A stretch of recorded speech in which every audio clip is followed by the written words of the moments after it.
And I want to bring on our first performer, a man I also love, at least 3 or 4 times a week. His girlfriend doesn't know. Shh. His name is Michał Płonka. He is a local from right here in Wrocław. He is a gentleman. He is a scholar. And let me tell you, he has a huge copy of War and Peace that he's always bragging about. He tells everybody about how he's read War and Peace. Really, we get it. You're an intellectual. So everyone, put your hands together for Michał.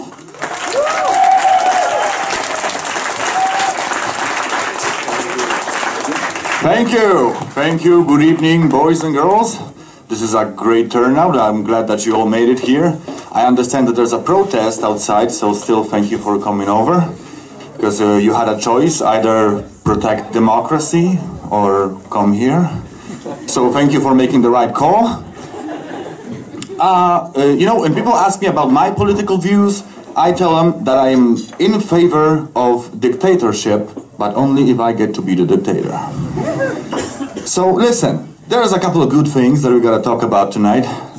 So the first topic on our list is fear. I want to talk about the things that all of us fear. But before I cut right into the chase, I will ask a couple of you, what are you guys fearing? Like this man right here, please tell us, what are you afraid of, sir? I am terrified of children. He's terrified of children. Absolutely understandable, sir. No doubt about that. You, lady, please, what are you afraid of? Pain? Yes, unpleasant, definitely. I gotta tell you. You, sir, what over here? What are you afraid of? Never heard of that? Is that very scary? Come on. Flight, height, Germans, spiders. Yeah, that's something many people fear. But see, these are children, spiders, these are reasonable things to be afraid of. But it's not always the case. I know for a fact that there are some people who are afraid that the peanut butter will stick to the roof of their mouth. I'm afraid that the peanut butter will stick to the roof of my house.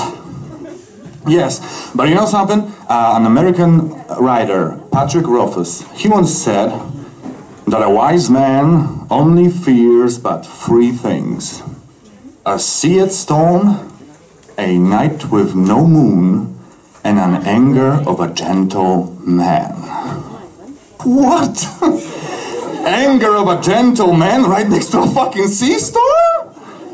I am more afraid of peanut butter sticking to the roof of my mouth than I am of an anger of a gentle man. I mean, what's he gonna say? Pardon me, I am most upset. I'll be on my way now. Have a good day. So, yeah, some people fear that, some people fear blood. But there are some folks who just plain fear God. And let me tell you something, folks, about the fear of God. Fear of God is nothing else than a fear of death. It equals fear of death, because all the eventual punishment for all your wrongdoings and sins is going to be bestowed upon you after you die. So if you knew you're not going to die, there is very little to worry about, right? So why would you wonder if God is going to be upset that you jerked off and stole a horse? 2 unusual activities that go together, but there you go. If you knew you're not going to die, why would you consider not doing something? Because after you die, which you aren't, he's gonna go like, why did you do this, Michał? Shit. God sounds kinda like Batman. Do you think he could be? Come on, I mean, who here saw God and Batman in the same room at the same time? See, it's possible. That would be so awesome. But no, God can't be Batman. Batman doesn't kill people. Nor he requires people to kill others for him. So, God is a white dove, actually. At least in a Christian tradition, God is a white dove. Haven't you heard? I mean, all right, story time, gather round, rascals. In the Gospel of St. Matthew, we learn that around 2,000 years ago, just west of Jerusalem, both Jesus and St. John got baptized in the river Jordan. And as soon as Jesus come out of the water, the sky split in half, and in the ray of light, God descended on earth as a white dove. And he said, and what he meant was, this is my son whom I love, and I am very pleased with him. Excuse me? That's what you have to say, sir? Guys, one single time, God decided to show up and speak out when there was more than one person around to listen. And instead of saying, I don't know, the cure for malaria is quinine,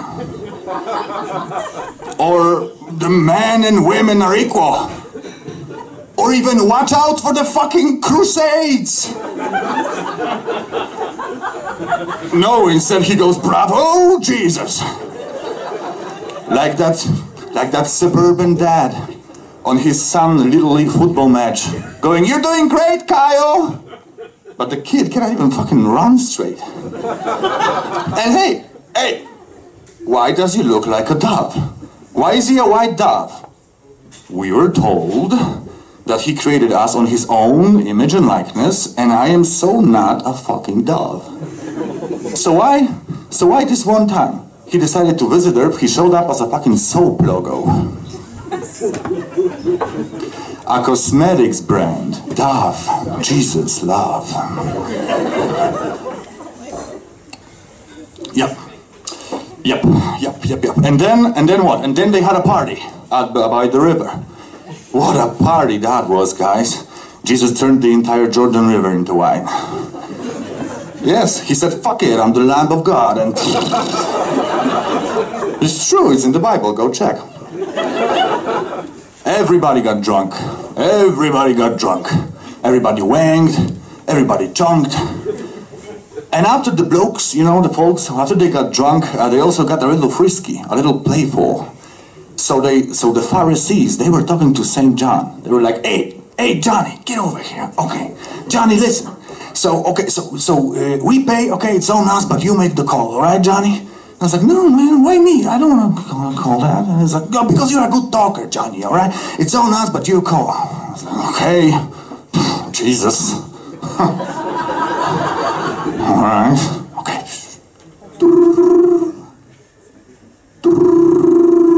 Babylon Entertainment, how can I help you? Yes, we'd like 10 grams of opium,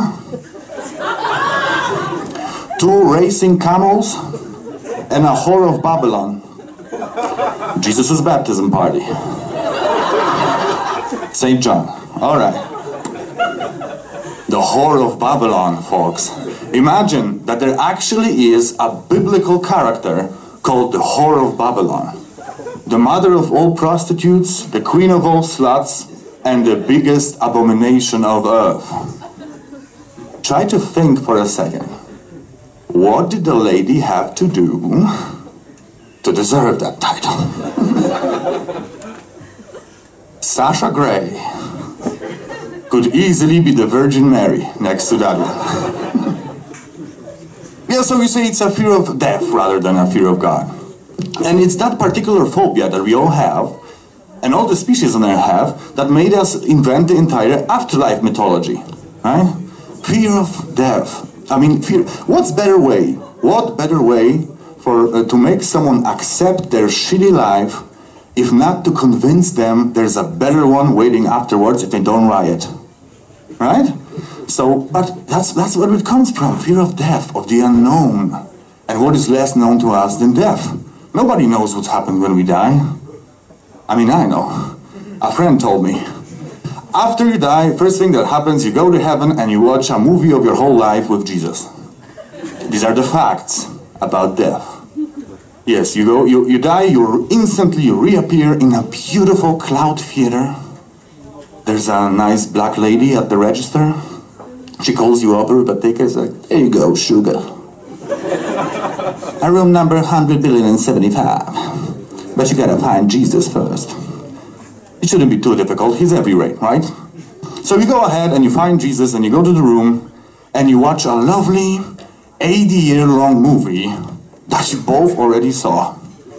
Right? Because you lived it, and he watches every minute of every day of your life, so he saw it too. So I understand why they bother with that very much. Doesn't matter. But okay, and I also understand not everybody lives to be 80. It's okay, forget that. Some people's lives are so short, they only last for a commercial break for others. So you get in, but for the sake of the argument, let's say 80 years. And during such an extensive period of time, you really get to know Jesus, right? You must chat and comment, he gives you some kind of feedback, and you maybe really become friends, right? What if your favorite band is Jesus' favorite band? And he knows them all. What are the odds? Like you put this, like the scene in the movie that you're watching, is like you're driving your car, you put the CD in, and there plays a song, and Jesus is like, yeah, man, talk toppers. This is the tightest shit. Whew. And that lead singer, hot damn. I would nail her. Come on, guys, don't bail on me now. He kinda coined that phrase. So,